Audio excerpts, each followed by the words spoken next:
1991 सनावनो फैदोंमोन जोङो बे हाखौ सिफायजेनदोंमोन नाथाय 91 सनाव जोङो ओरैनो गेप साफिननानै बेनिफ्राय 92 सनावमोन नामा इलेक्सन जादोंमोन बिटिडिनि बै समाव बिटिडिनि इलेक्सन जाखांनानै बिथांमोना बिटिडि राजत्व खालामनानैबो जोङो बिथांमोननिफ्राय हाखौ खुनु मोनसे पर्यायबो दिरुननो हानाय जायाखै बा बिथांमोननिफ्राय जों खुनु मोनसे बिथांमोना बे 17 बोसोर बिसोरो राजत्व खालामदोंब्लाबो बिटिएफ सरकारा जोंनो खुनु मोनसे हानि माबा मोनसे खोथा फंसेबो जोंनो परामर्श होआखै बाहाय जोङो ओरैनो अनाय बनाय ओरैनो त्रिपाल न' लुनानै थानानैब्लाबो सरकारजों नांथाबनानै जि खालामो बिथांमोनानो खालामनो हागौमोन नाथाय जोंखौ अनाखैब्लाबो जोंबो खारा होननानै जोङो माबानानै थाबाय थादों जेरावबो देराखै बिनिफ्राय जोङो 2001 सनाव जोङो सरकारजों अफिसजों जगाजग खालामबाय थानानै 2001 सनाव जोङो दौजिकरन खालामनो हादों हानानै जोङो रायजो राजानो गांफा गांफा बिथरन होनानै जोङो दासिमबो बिथांमोना 17 बोसोर राजत्व खालामनायनि गेजेरजोंब्लाबो जोंनो खुनु माबा मोनसे हानि थाखाय सुबिदा खालामनांगौ बा नोंथांमोना बे जायगायावनो मोनथायखौ मोनगोन होननानै खुनु मोनसे एडभान्सबो जोंनो होनाय जायाखै बाय जों बहुद खस्थ' जाबोनानै फैयै फैयै जों दा नैबे बिटिआर सरकार जानाय लोगो लोगो जोंनि रायजो राजा गोजोनथायाव फैदों बे फैनायाव जोंनाव जोङो मोननो हाबाय आरो रायजो राजा रोजा रोजा बिथांमोननि सायाव साबायखर बावहरदों बिथांमोननि सायावनो जोङो बे जायगायाव हानि मोनथायखौ मोनबाय होननानै गथ' गथाय गासिबो खुसि जाजोबनायलाय जों दासिम दा खुनु मोनसे हानि सम्पर्कै माबाफोर बाखि मावबावनो गोनां दङब्लाबो मावगोन होननानै बिथांमोननि आसा खालामनानै बिथांमोनाव आसा थिहरनाय जाबाय जोङो बिथांमोनखौ दा जेरै जोंनि मोनथायखौ बा थागिबिनि जायगाखौ होनो हादों आरोबाव बिथांमोना जोंनो नांगौमानिखौ हरबाय थाबावगोन बा जोंखौ अनहरगोन होननानै जों बिथांमोननि सायाव आसा थिहरनायजों लोगोसे आरो बिथांमोननि नैबे बिसायख'थि फैगोनाव जों गासिबो रायजोआरि हेफाजाब दं होननानै आं बेखिनिखौनो बुंदों बिनि गेजेराव किछु मानसिफोरनि मन'भाबखौथ' बुंजोबनो हाया जितु जि गौथुम दं बेनिखायनो आं बुंनो लुबैदों दा फैगौ बिसायख'थिनिफ्राय बिसायख'थियावबो जोङो प्रमद बर'खौनो जय खालामहरगोन एबा फेरेंगा सारमोनखौनो जय खालामहरगोन होननानै आं बेनिखायनो बुंदों আমি স্টার্টিংৰ পৰাই আমাৰ বহুত ভাল এটা আজি নমিনেশ্যন দিনৰ এটা গ্ৰেণ্ড প্ৰগ্ৰামো হৈ গ'ল AICCৰ পৰা সাধাৰণ সম্পাদক তথা আমাৰ আসাম প্ৰদেশ কংগ্ৰেছ কমিটিৰ ইনচাৰ্জ লগতে ভূপেন কুমাৰ বৰা ডাঙৰীয়া আহিছে সদৰ বদৈ ডাঙৰীয়া আহিছে প্ৰিন্সিপাল সাথে ডাঙৰীয়া আহিছে আৰু শ ৰাইজ 3000 4000 ৰাইজে আমাক সহায় কৰি আজিৰ এই নমিনেশ্যন দিনটো সহায় কৰিলে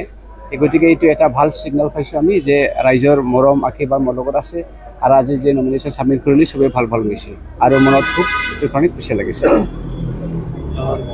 কন্টেস্ট সব ফালৰ পৰা আৰম্ভ হৈ আছে কন্টেস্ট আমি আমাৰ কামত লাগি আছে একচুয়ালি সবেই কয় আমি সবচেয়ে ভাল আমিও কংগ্ৰেছক কম আমি সবচেয়ে ভাল চাগে আৰু আমি আমাৰ লাইনত কাম কৰি আছে আমি আগৰ পৰাই কৈছে আমাৰ টেকনিকটো বেলেগ বিপি ফিলে থাকে ডাঙৰ ডাঙৰ বিশাল প্ৰগ্ৰাম কৰিছে আমি যিমান পাৰি ইমান গাঁৱে ভূঞে সোমাইছে পকেট মিটিং এই গতিকে আমি পাব্লিকৰ লগত বেছি ঠাচটো আছে এই গতিকে আমাৰ লাইনটো ভাল আছে আমি ওলাই যাম বুলি ভাবি আছোঁ ভিক্টৰি চিয়ৰ হয় চিয়ৰ চিয়ৰ চিয়ৰ চিয়ৰ কাৰণে খেলিছোঁ আৰু दिनै BPF दलनि जाय बिथाङा आफादगिरि बा बिथांमोननि जि दलनि जि बिबानखौ लानानै सामलायगासिनो दङ दा बै हाग्रामा बिथाङा मोनसे समाव बुंदोंमोन दि सनितपुर जिल्लायाव थानाय बा गुबुन बिटिसिनि बायजोआव थानाय बर'फोरा बिटिसि होननानै बाथ्रा बेबायदि बिथाङा बुंदोंमोन आरो 2020-27 जानुवारिनि बिटिआर गोजोन गोरोबथा दा बेनि गेजेराव जोङो जेबो मोननो हानाय नङा बे गोरोबथाया मोनसे दावदै गला होननानै बिथाङा बुंदोंमोन आरो बिथाङा बुंनाय जादोंमोन दि सनितपुर आरो बिसनानिफ्राय मोनसेबो जुदि गामि हाबोबा आंनि खामाखौ आं हास'गोन होननानै दा जाय बिथाङा दिनै बिटिआर ग्रुपखौ सापर्ट गैया बिटिआर ग्रुपखौ लानानै गोजोननाय गैया बेबायदि मोनसे दला जोंनि बर' रायजो राजानि नैबे सनितपुराव थानाय बर' रायजो राजानि मा समस्याखौ समाधान खालामगोन दा बिथांमोना खालि राजनितिकनि थाखाय दिनै गावनि दलखौ बेहाय होदों दा बिथांमोना दिनै गंसेबो गामि हाबनाय नङा आरो हाबोबा खोमा हास'गोन बेबायदि बुंलायनाय मोनसे दल दं जाय बिथांमोना दिनै समर्थन खालामदों देट मिन्स मा बुजायनो नाजादों दे बिथांमोनाबो सनितपुर जिल्लानि बर' रायजो राजा बिथांमोना हा मोननायखौ लुबैजाया नामा सनितपुर जिल्लायाव थानाय बर' रायजो राजा बिथांमोननि बै ओनसोलाव गोलैसोनानै थानाय फरायसालिफोरखौ प्रभिन्सियेलाइज जाजानायखौ बिथांमोना लुबैया नामा दा बिथांखौ समर्थन खालामनानै दा जोंनि सनितपुर जिल्ला ओनसोलनि जि गामि 41टा हाबबाय आरो जिखिनि हाबनो गोनां दङ जि एक्सटेनसन पार्टआव जिखिनि जानो गोनां दङ बै जाजानायखौ बिथांमोनाबो लुबैया नामा हाग्रामा बिथांमोनखौ सापर्ट खालामनानै बेहा केन्डिडेट होनाय माने बिथांमोनाबो बेबायदि डेभेलप जाजानायखौ लुबैया होननानै बेबायदि फोरमान जानो लुबैयो जाय बिथांमोना बेबायदि लेभेलजों खारदों जाहाथे बै बिथांमोना जाहाथे बुजियो आङो बेखौ सनितपुर जिल्ला दुलाराय बर' फरायसा आफादनि आफादगिरि जानानै आं बिथांमोनखौबो खावलायगोन जाहाथे बिथांमोना बर' रायजो राजानि गेजेराव हाबनानै गुलुं गुजुं खालामनानै जोंनि गेजेराव दावराव दावसि जेन लाबोआथों आरो जोंनि भट केन्द्रफोराव जाहाथे दावराव जायाथों आं बेनि थाखायबो गासैबो दल जि जोंनि गेजेराव दङ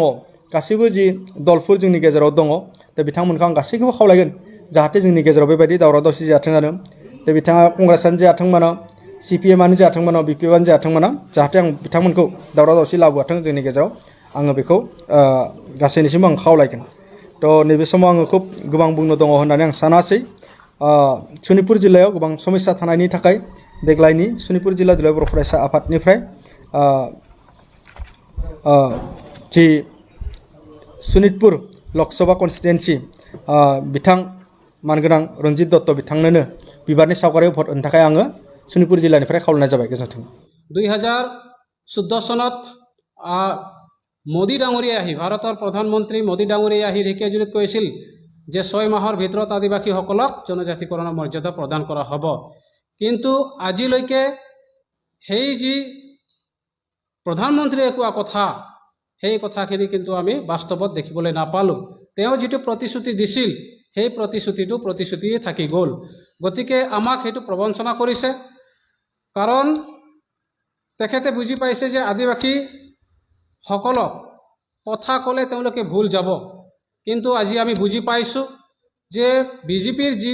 প্ৰতিশ্ৰুতি সেই প্ৰতিশ্ৰুতিত অসমৰ আদিবাসীসকল এতিয়া ভুল নাযায় গতিকে সমাগত যি সংসদীয় নিৰ্বাচন আৰু সেই নিৰ্বাচনত আদিবাসীসকলে চাহ শ্ৰমিকসকলে বিজেপিক প্ৰত্যুত্তৰ দিবৰ কাৰণে ৰেডি হৈ আছে আৰু ইয়াৰ লগে লগে আদিবাসী ছাত্ৰ সন্থায়ো বিজেপিক মানে প্ৰত্যুত্তৰ দিব এই আমাৰ যিটো সংসদীয় নিৰ্বাচনত গতিকে আমাৰ যিবিলাক দাবীবিলাক আছিলে সেই দাবীবিলাক যদি পূৰণ নকৰে তেতিয়াহ'লে আমাৰ যিবিলাক ভোট সেইটো বিজেপিৰ বিৰুদ্ধে যাব গতিকে অসমৰ সমূহ চাহ শ্ৰমিক অসমৰ ৰাইজক আদিবাসী ৰাইজক জনাব বিচাৰিছোঁ যেহেতুকে বিজেপি আমাক যিবিলাক প্ৰতিশ্ৰুতি দিছিল সেই প্ৰতিশ্ৰুতিবিলাক পূৰণ নকৰিলে যেনে আমাৰ জাতিগত প্ৰমাণপত্ৰ আজিও চাহ জনজাতি হিচাপে বা টি ট্ৰাইবছ হিচাপে আমি এই চাৰ্টিফিকেটবিলাক পাই আছোঁ আমাৰ যিবিলাক অৰিজিন চাৰ্টিফিকেট হ'ব লাগে যেনে আদিবাসীবিলাকত গৌড় মুণ্ডা ওৰাং খাৰিয়া উৰিয়া ভিল পৰ্জা তো তেনেকুৱা চাৰ্টিফিকেট হ'ব লাগে কিন্তু সেইটো নকৰি পেলাই চৰকাৰে চাহ জনজাতি বা টি ট্ৰাইবছ হিচাপে চাৰ্টিফিকেট প্ৰদান কৰে সেইটো আমি কোনো পধ্যে মানি ল'ব নোৱাৰোঁ আৰু সেইটো আমাৰ মহামহিম ৰাজ্যপালে তেখেতে স্পষ্ট কৰি দিছিল যে আদিবাসীসকলে যেনেধৰণে অৰ্থাৎ গৌড়সকলৰ নামত বা মুণ্ডাসকলৰ নামত ওৰাংৰ মতে তেনেকুৱা চাৰ্টিফিকেট পাব লাগে বুলি মহামহিম ৰাজ্যপালে কথাটো কৈছিল কিন্তু তথাপিতো আমাৰ চৰকাৰে এতিয়াও সেই চাৰ্টিফিকেটবিলাক কাৰেকশ্যন নকৰাকৈ যেনেকৈ টি ট্ৰাইবছ বুলি আছিলে ঠিক তেনেকৈ চাৰ্টিফিকেটবিলাক দি আছে গতিকে সেইটো আমি কেতিয়াও নামানো তাৰোপৰি আমাৰ চাহ বাগিচাৰ হাজিৰা চাহ বাগানৰ মাটিৰ যিটো অধিকাৰ বনাঞ্চলত বসবাস কৰা আদিবাসীসকলৰ যিটো অধিকাৰ সেই অধিকাৰবিলাক চৰকাৰে দিয়া নাই গতিকে এইবাৰ আমাৰ সংসদীয় নিৰ্বাচনত বিজেপিৰ বিৰুদ্ধে ভোট প্ৰদান কৰা হ'ব এই কথাটো আমি সমগ্ৰ অসমত বসবাস কৰা আদিবাসী জনগোষ্ঠী সমগ্ৰ অসমৰ জনগণক আমি জনাব বিচাৰিছোঁ যে বিজেপিয়ে যেনেকৈ আমাক শোষণ কৰি আছে আৰু সেই শোষণটোক পৰিত্ৰাণ পাবৰ কাৰণে আমি বিকল্প ৰাস্তা ল'বই লাগিব। গতিকে অসমবাসীক অনুৰোধ জনাইছোঁ যে প্ৰতিজন নাগৰিকে বিজেপিৰ বিৰুদ্ধে যাতে ভোট প্ৰদান কৰে।